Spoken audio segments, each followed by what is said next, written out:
கலைஞரின் 103வது பிறந்தநாள் விழாவை அவருடைய நினைவிடத்தில் மலர் வளையம் வைத்து அஞ்சலி செலுத்துகிறார்கள். அதுதான் நம்ம பார்த்து கொண்டிருக்கிறோம். பொதுவாக கலைஞர் என்னை பொறுத்த வரைக்கும் அவர் திமுக என்ற கட்சி தலைவர் ஒரு புறம் இருந்தாலும் தமிழுக்கு அவர் ஆற்றிய தொண்டுகளும் எழுதிய கவிதைகளும் திருக்குறள் மொழிபெயர்ப்பும் புகழ் வாய்ந்தவையாக இன்றும் கருதப்படுகிறது. எனவே தான் அவருடைய நினைவிடத்தில் மலர் வளையம் வைத்து அவர்கள் வணங்கினாலும் எங்களுடைய உள்ளத்தில் நாம் அவரை தமிழ் தலைவராகத்தான் நினைத்து கொண்டு பார்த்து வணங்குகிறோம்.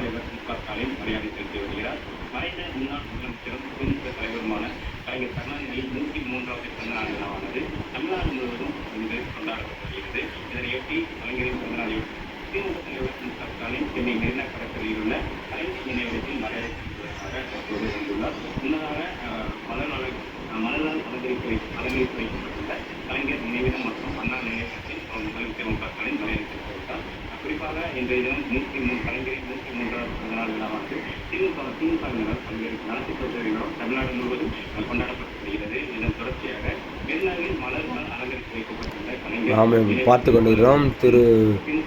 முன்னாள் முதல்வர் மு.க. ஸ்டாலின் அவருடன்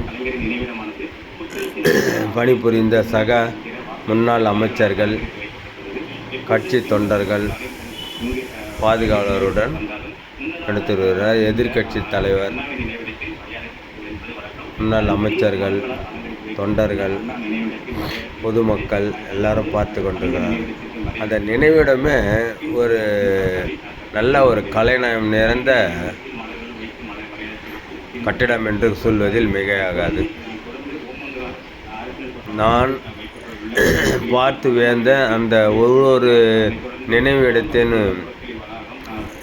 இடங்களும் சரித்திர சம்பவம் வாய்ந்ததாக இருக்கிறது.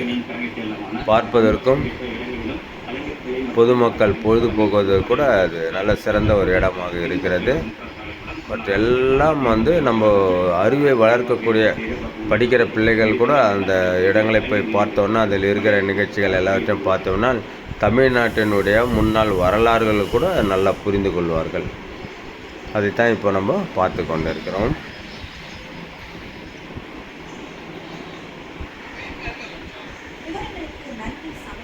பாராளுமன்ற திமுக கட்சி தலைவர் டி.ஆர். பாலு அவர்கள், திரு பொன்முடி அவர்கள்,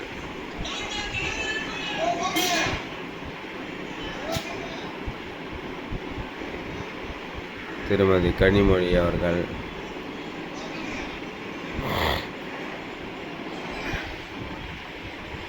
இது ஒரு கட்சி நிகழ்ச்சியாக பார்க்காமல் நாம் ஒரு பொது நிகழ்ச்சியாக பார்க்கலாம்.